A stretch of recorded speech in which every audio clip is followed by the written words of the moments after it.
You're listening to episode 317 of The Secular Buddhist.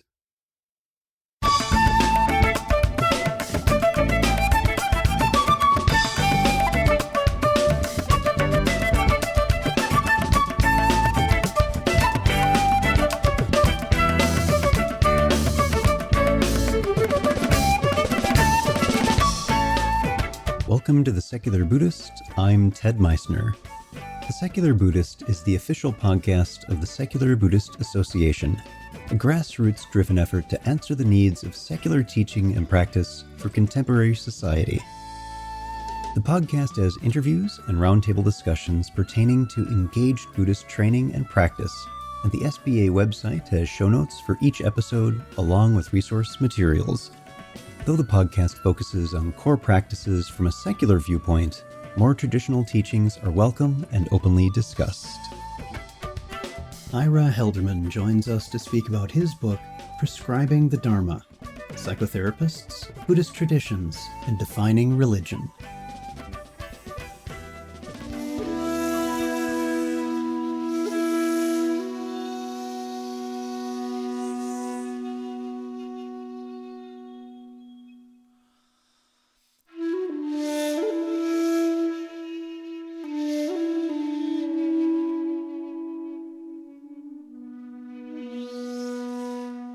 Hi, everyone. Before we begin today's episode, I'd like to mention that this podcast and the supporting website, discussion forums, our live online practice circle, and other services provided by the Secular Buddhist Association are supported by you. If you find this episode or any other offerings helpful to you in some way, I ask that you take a moment and visit secularbuddhism.org and click on the contributions button. There are many ways you can help, which are listed on that page, and if you make a donation, it's tax deductible and helps ensure the SBA is able to continue the exploration of secular Buddhism. Thank you. We're glad to have you join us in the conversation. With the advent of secular mindfulness programs and Buddhist psychology, the lines between mental health and religious training becomes a more winding pathway. Where does therapy end and spiritual progress begin?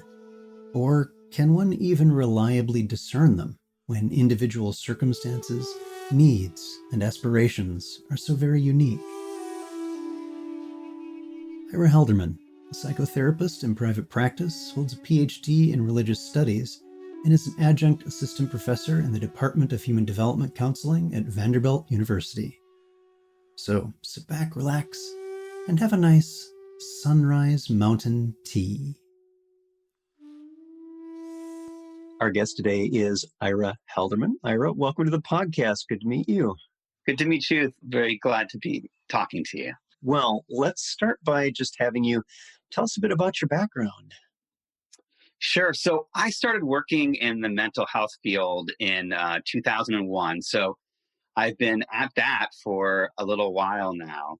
But, what I remember is even when in my early training towards becoming a counselor and becoming licensed, I was always interested in what now remains my area of religious studies research, which is kind of how therapists influence the way people are and are not religious in the U.S. So that was always something that I was interested in. And two things happened, though, around 2003, 2004. The first is that I started meditation instruction. There is a woman here, I don't know if you or some of your listeners might have heard of her, Lisa Ernst, who has a community here in Nashville called One Dharma. And I knew that she led retreats and had been meditating for a long time, working with Trudy Goodman in LA, and asked her if she could teach me how to meditate. And she had thought about having one-on-one students before. This was the first time that someone had asked, and so she talked to Trudy, and we started working together. So I started individual meditation practice, meditating on a daily basis, going on retreats and such. Around that same time, I was learning as a therapist. This is, I guess, around 2005, about mindfulness and mindfulness meditation practices and how people were finding those to be helpful in therapy. And I started to dig further and further into that just as a therapist, which I thought of to a certain extent as separate from my personal meditation practice, which I now think is interesting that I thought of those as kind of separate. We can talk more about that if you like. In any case, so I even started attending continuing education conferences. So all therapists have to maintain continuing education, and that all leads to what's now a decade ago. Yeah, and I tell this story at the outset of my book, at the outset of Prescribing the Dharma. I had started going every year to a conference that Harvard Medical School puts on, still puts on the title varies: meditation and psychotherapy, mindfulness and psychotherapy. This year, after having done that for a few years, the main speaker was the Dalai Lama. The way they did it, they had basically him in conversation with a lot of prominent therapists who are interested in Buddhist traditions, even started mindfulness-based therapies. Like Marsha Linehan was one of his people that he was in dialogue with. She started what's called dialectical behavior therapy, which is a very popular mindfulness-based therapy. I was sitting there in a conference room with 300 other mental health practitioners, psychiatrists and social workers, counselors like myself. And all of them were there listening to the Dalai Lama, who for, hundreds and hundreds of thousands of Tibetans is a deity, is, a former leader of a nation, theocratic nation state. And I think for a long time I had some curiosity that only in that moment, at that conference, that it really kind of solidified in my mind, like, so what is this exactly? What is this where you have these, mental health practitioners who, by and large, I think, identify as not religious practitioners, listening to a Buddhist monk to get, wisdom on how to do psychotherapy or in some way, trying to get some insight. And, that was one of the key moments that ultimately led me to completely change the course of my life and take up religious studies scholarship. That was in 2009. I maintained my private practice, but that's where my religious studies research really started. So one of the things that you mentioned is you saw these as different, that there was religious and therapy and those, there's division there. Say more about that. How did that evolve over time? What was that like? And that is kind of the core, relates to some of the core questions of my work, actually, that at that time in 2009, I identified myself as I certainly didn't identify as a religious practitioner. I identified as a not religious, practitioner of psychotherapy. I thought of psychotherapy as not religious. Even at that time, I would hear people kind of debating, like, do we consider psychotherapy scientific? That's one category, the not religious. Do we consider it, I heard people saying, well, it's important to address or in some way incorporate spirituality. Spirituality is another concept, another word that I was hearing people as distinguished from religious. So, these questions that I end up really making the heart of my book were always kind of there for me. But I identified at that time as, not religious.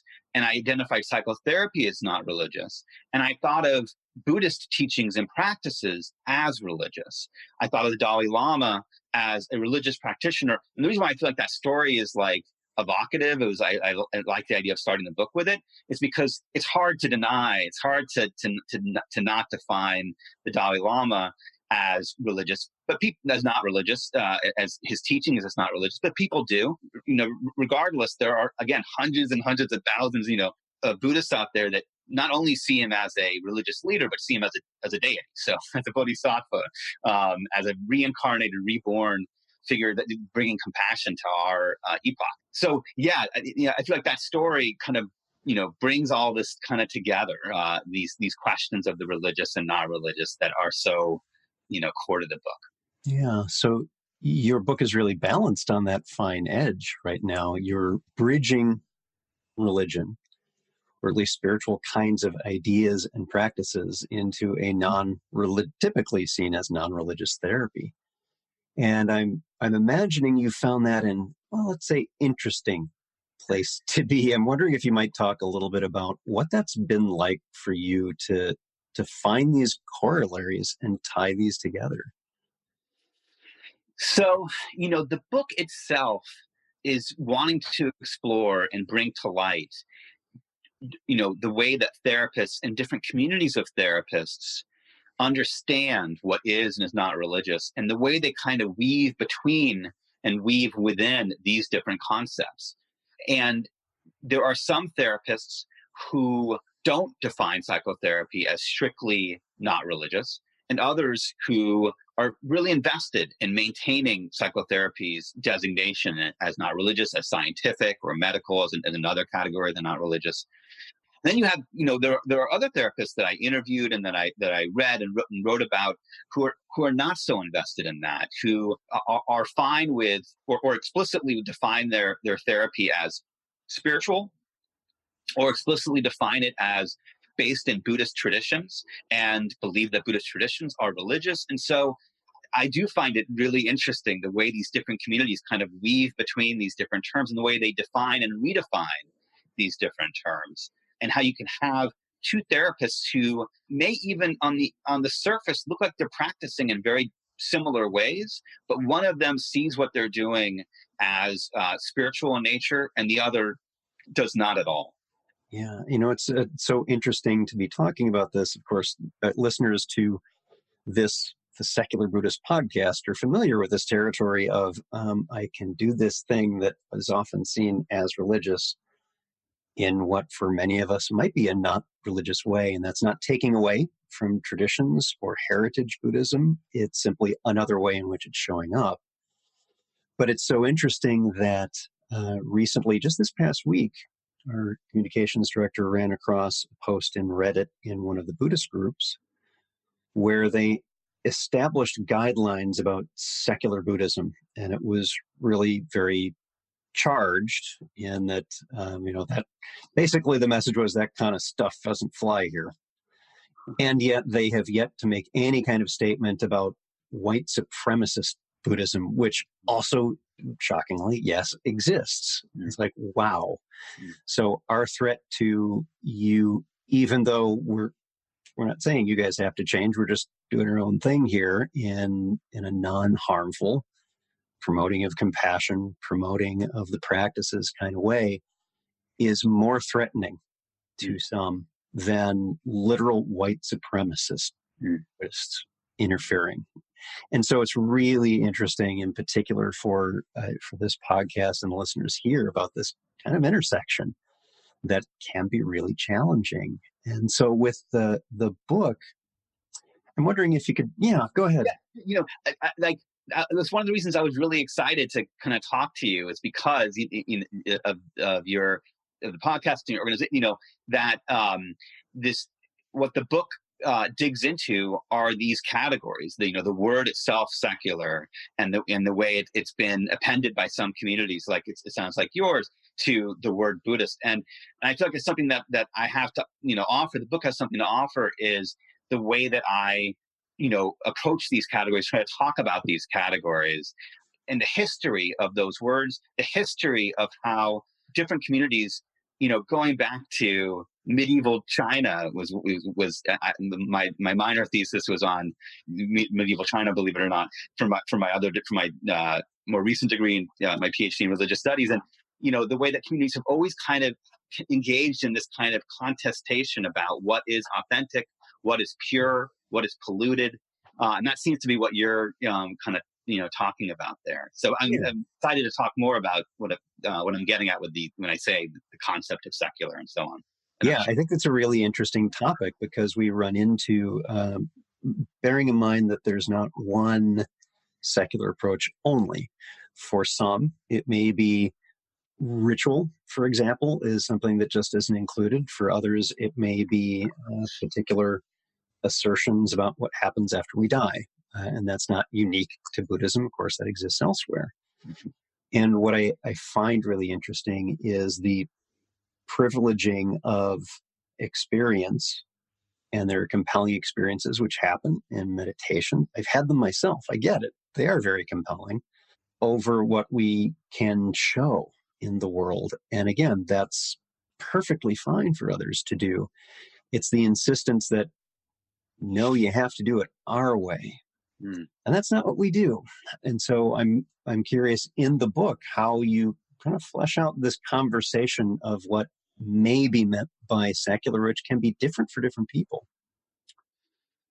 Yeah. So, maybe I think the best way for me to kind of get into that is to maybe give some background on the religious studies research on this topic that I, took up. So going back in time, this is 2009.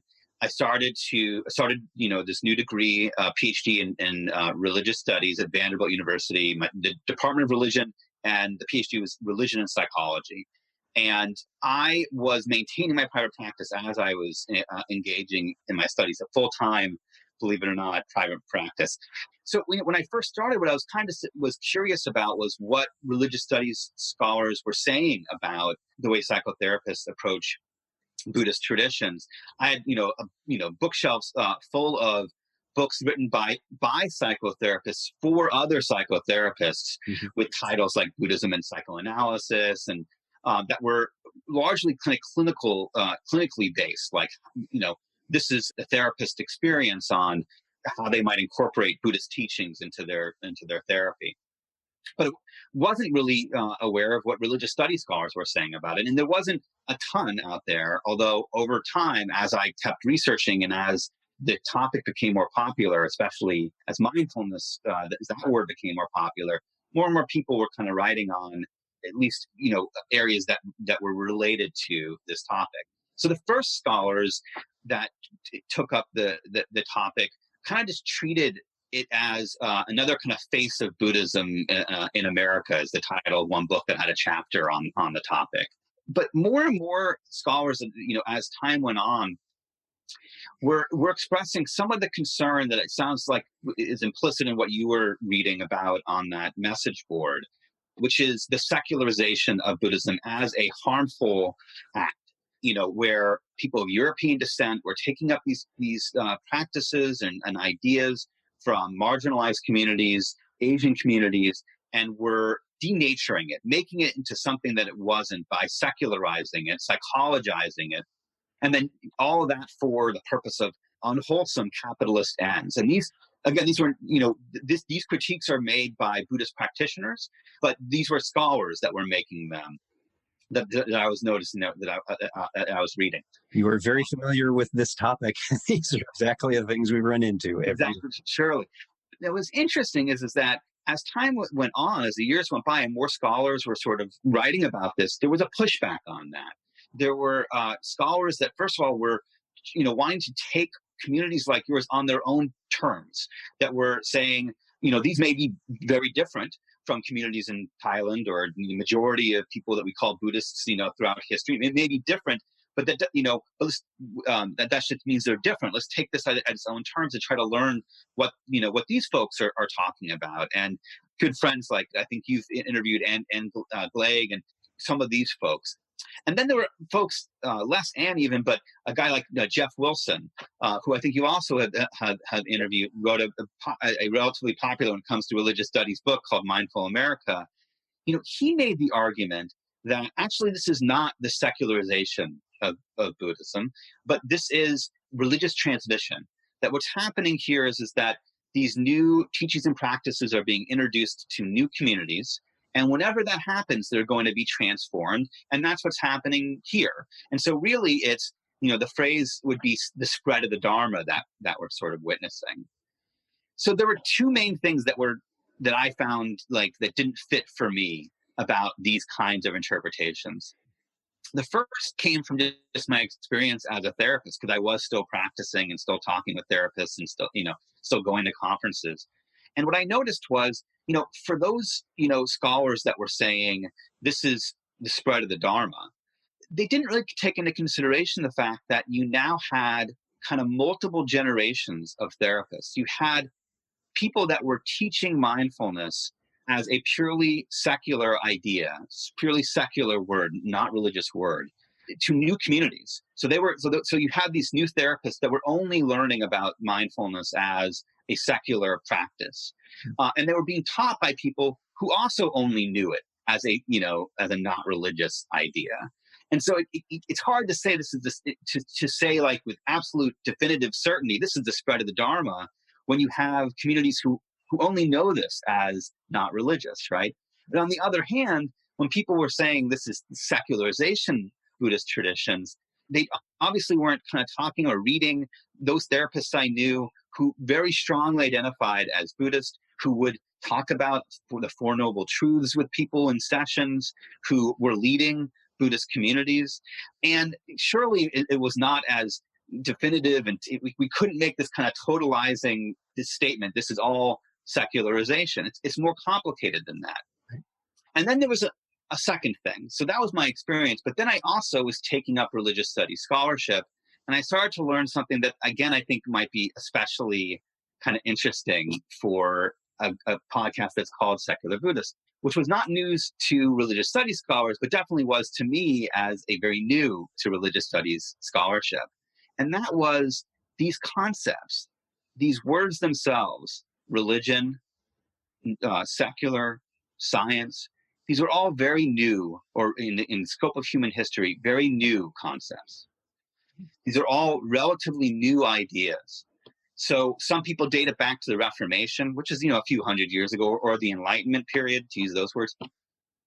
But, the idea that there is something called religion that is separate from the rest of spheres of life that are not religious is a very new idea that was invented. It was invented by particular people at a particular point in history for a particular purpose. And these people were European Protestant men. And of course, if we're using the word religion, these were English, European, British Protestant men. And they were engaged in traveling around the globe. They were encountering these, different people and colonizing and oppressing those people. And they had this theory that wherever you went, you would find this thing called religion. And that this thing that was called religion was different from these other areas of people's lives that were not religious. For hundreds and hundreds of years of human history, we humans didn't think of the world that way. There was just kind of how the universe functioned as far as humans were concerned. There wasn't like religious and not religious.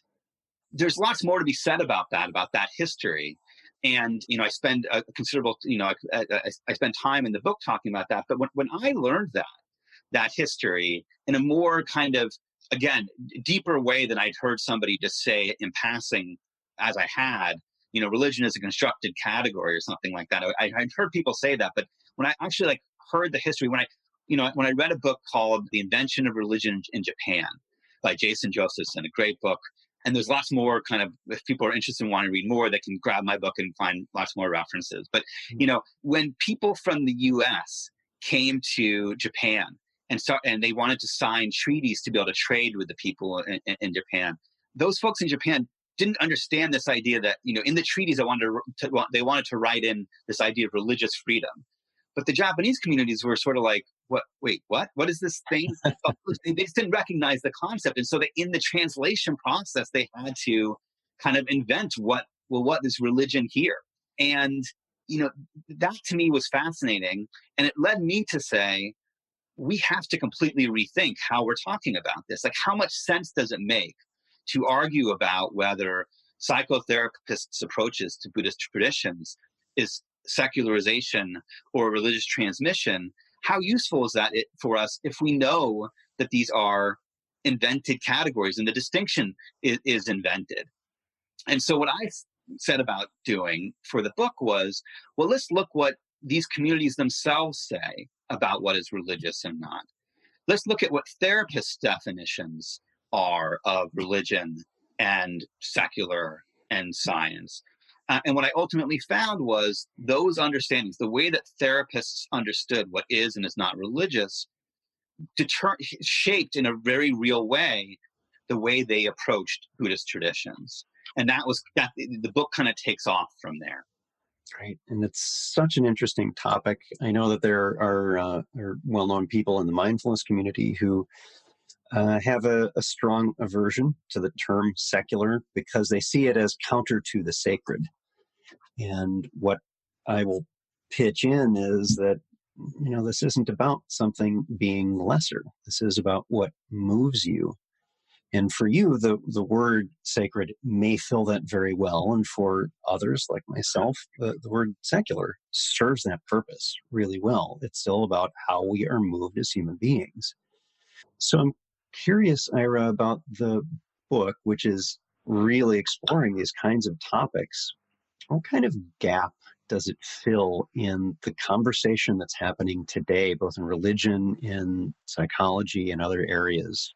Where do you see it fills that gap? So I'll make a comment on that last important point you were making, and then I will answer your question, I promise. And the comment is just that I think that what you're saying is really important, that when we hear scholars or cultural commentators debating about whether secularization, something is secular or whether a particular approach to a particular mindfulness-based therapy, for example, is secular or religious, when they are debating about that question, they're often actually really debating, is this good or bad? Right. Right.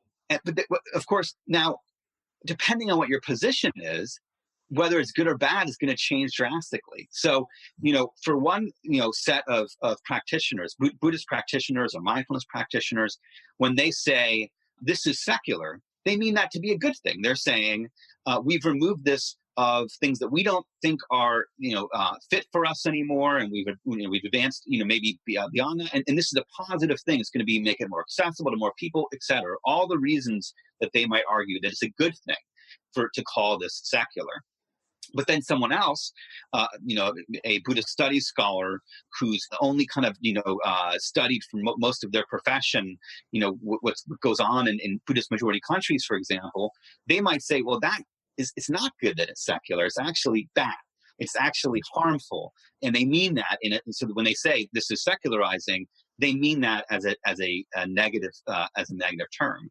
And so I find that, fascinating. And one of my big messages is that we should be, mindfully aware and transparent about what our own values are. Again, when somebody says that actually, even though these mindfulness practices have been taken out of their context and incorporated into this therapy over here, even though that's secular, it's actually still communicating ideas that are and core truths that we can call religious. And that they're saying that to assuage and reassure somebody. But then someone else will come along, like a woman named Candy Gunther Brown, who has a book that's released by the same press. UNC Press released my book. It's also released hers, and we've had a few debates in the past because she actually testifies. No, this makes us violating the separation of let's note the phrase church and state. And so, to me, one of my big messages is it's complicated. This stuff is really complicated. It's not so simple and we should be aware of kind of the value-based judgments we're making when we say it's religion or secular. Looks like you want to get in, but I'll answer you the question you asked too. Let's segue into this little bit and we'll come back. I'm glad you brought up Candy because a couple of years ago, she and at the time, my boss, Saki Santarelli at the Center for Mindfulness, each had an article in Tricycle Online about teaching mindfulness in schools. And Candy's position was, no, you are teaching religion. And Saki's position is, no, we are not. And so we get into this. Two things that stand up about that is, within these contexts, are we teaching Buddhism? And I have stated many times, I do this on a regular basis on this podcast and on my other podcast and online. When I'm teaching MBSR, for example, a secular program, I'm not teaching Buddhism. I'm doing something different, and I'm not doing stealth Buddhism. I find that to be disingenuous if people are doing that. So I do separate those out, and there are very specific criteria that I share with people in those conversations about, here's what I'm not doing that you're looking for, by which you're saying, here's a Buddhist measuring stick. So that conversation is really important about what is it we're doing here. And I'm curious about how if you've approached that in the book. What's that look like for you as well? Well, I think, what I do in the book is I try to, I survey different ways that different therapists have approached questions like that. And so you'll have some therapists that are really invested in making sure that if they are going to introduce any kind of Buddhist practice, any practice that they define as Buddhist, that they say the origins of this are Buddhist. While others say this has been changed so much that it should be considered scientific or secular, or that they've taken the essence that is neutral and not religious and or scientific medical, and they've taken that, and that's all they're taking from what they understand to be a religious Buddhist framework, and that there's no, that's all they're doing, so there's no need to define this in any other way. And so different communities have taken sort of different approaches to it. What I say in the conclusion of the book is that it's definitely more complicated when we take into the full history than I read Candy as, for example, as presenting it. First of all, again, we want to remember that these categories of religion and secular are recent invented categories invented by Protestants, and again, for particular purposes. Her previous book was not on schools; it was on what I practice as a clinician. It was on healthcare. And what I always, the image that always comes to my mind is a hospital room with the outline of the cross still on the wall where it's been taken off, but you can still kind of see the shadow. You can still see the outline. And the reason why that image matters to me is because psychotherapy has lots of different origins to it. So every practice in psychotherapy, or many practices in psychotherapy, can be traced back, or arguably can be traced back to practices that come from things we might call religious traditions, whether that be confession or quasi-religious stuff like mesmerism and hypnotism and so on. And so whenever we ask somebody just to share a stream of consciousness, we don't typically say to them, well, let me explain the history of this to you. Right. This, this and the way this relates to confession and so on. And the reason why we don't is we just don't think of it in those terms. Now, if we do think of it in those terms, perhaps maybe we should. Maybe there's an argument. Certainly, I am going to write in the future about the importance of this idea of informed consent and so on. But again, what I'll come back to for now, for our purposes for this conversation, is just to say, number one, it's really, really complicated. And number two, it's important to know the history of these concepts and the way that they relate to Christian supremacy, for example, something that I think maybe is, certain people in public, that are concerned about public schools are maybe more concerned about than anything else. Yes. But I do want to come back to the question you asked earlier. I feel like I derailed us maybe. No, I think you're right. I'll ask that again. I just wanted to voice my own agreement as one of the things just in my own research on Candy, because I was very familiar with Saki at that point, having classes with him and co-developing an online version of one of his teacher training programs. Is Candy was very opposed to teaching in a public school system of a particular religion, and I completely agree with that, but was all too fine to support Christian prayer in schools.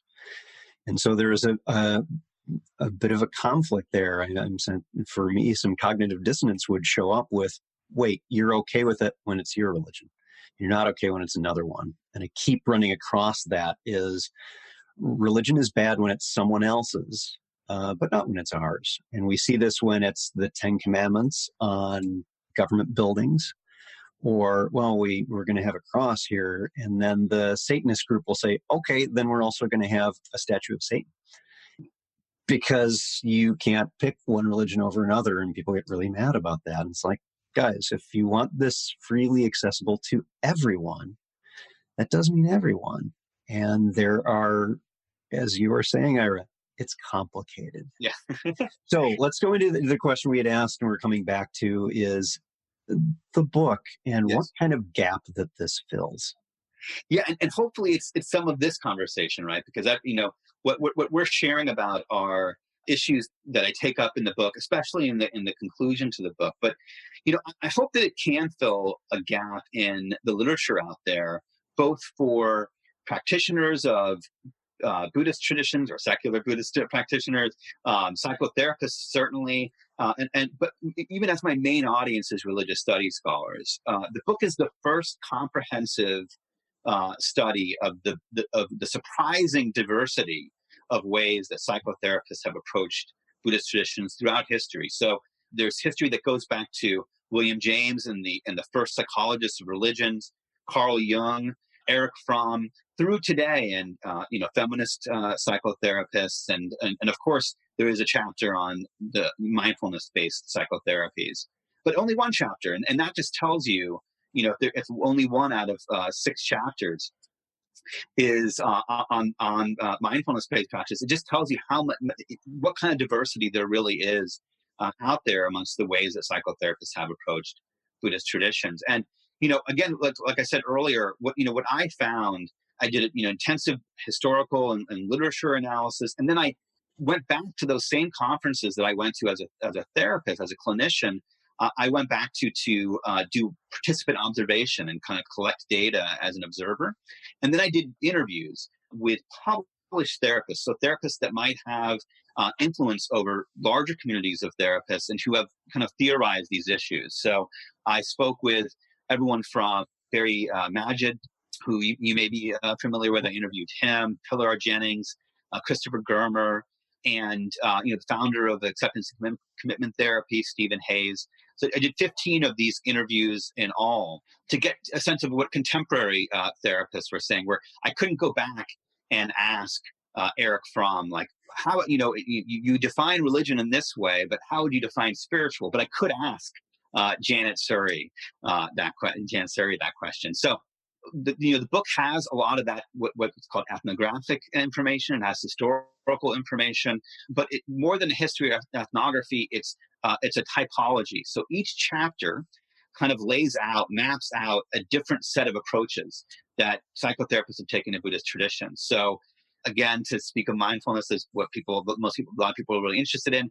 I consider that as just one form of what I call translating religion, where therapists take something up that they define to be religious, and they translate it into terms, into something that they define as not religious in some way, secular or scientific or medical. So that's one kind of set of approaches that people have taken. But then you have other therapists who would never talk about Buddhist ideas in therapy sessions, but are deeply influenced by it. And they perceive themselves to be kind of holding that in their person. So I call that personalizing religion. And so each chapter kind of lays out a different set of approaches. And hopefully it fills a gap in terms of laying out this full diversity, the full history, as well as teaching us something about the way we define what is and is not religious, teaching us something about the way these concepts operate in the lives of communities today. Because they may be constructed, they may be invented, but they are hugely impactful in people's lives. So, Ira, is there maybe one other thing from the book that you'd like to share with the listeners? Maybe there's a particular chapter or particular story from it that really resonated for you, that was very helpful to you in some way, or perhaps something that you found in your research that was kind of surprising. Maybe just one more thing you can share with the listeners about it. Yeah, I guess I'll come back to our conversation earlier about the values and principles that shape this, and the way that oftentimes when we debate, is this religious or is this secular, what we're actually debating is this good or is this bad? And I'll just say that, the last pages of my book, what I kind of encourage both scholars, religious studies scholars, Buddhist studies scholars, Buddhist practitioners, psychotherapists, what I encourage all of us to kind of be is to try to be as aware as we can of what our own values and principles are, the way they shape our choices, and then really importantly, the history of that, like where that comes from, where we're absorbing that from. So if a particular therapist makes the choice that they are going to introduce a practice without disclosing the background to somebody, saying to themselves, it's just really important that I help this person to stop from cutting. And that's what's most important, that they be aware that's a value-based judgment. And it's understandable, right? So they're saying, like, this person has these cravings to cut. I can give them this practice and it'll help them not cut.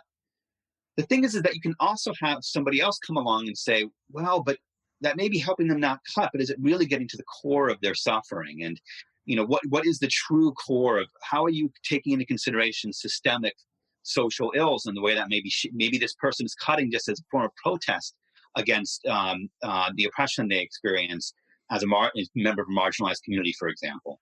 That's one example. If a cultural commentator comes along and says, you should not be using that practice because it's, crossing the line, it's making your psychotherapy not religious or is compromising the integrity of a pure Buddhist practice, they should be, transparent and aware of that. That's a value-based judgment on their part, and that they're saying that is more important than helping this person to resist cravings, to be non-attached to their cravings or non-reactive to their cravings, to relapse and use act out on their addiction. And so I guess that's definitely where I close the book is, how again, complicated it is to make these determinations and make these choices, and how we're all kind of balancing out these different values and principles.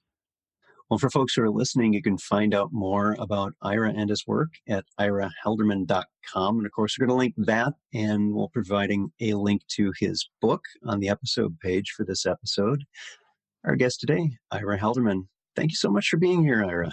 Oh, thank you so much for having me. It was really a pleasure.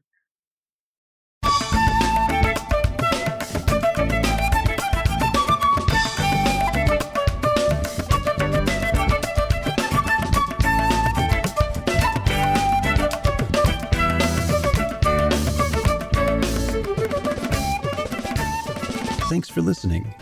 If you'd like to hear more about something you've heard in today's podcast, please come visit the SBA website at secularbuddhism.org, and you'll find an entire webpage devoted to this and every episode. Discussion about this episode can be found on the episode page itself, along with show notes. Sound editing, mixing, and mastering provided by the generosity of Anthony Dominello of StructureFromSound.com. The music for The Secular Buddhist is used by permission from John Kaizen Neptune's CD, Steps in Time. Additional music is provided courtesy of Monty Levinson of Taihei Shakuhachi and Rodrigo Rodriguez. Their websites are linked on the SBA site on the About Podcast Music page. Until next time, remember, every moment you have a choice. Make it the best you can. See you next time on The Secular Buddhist.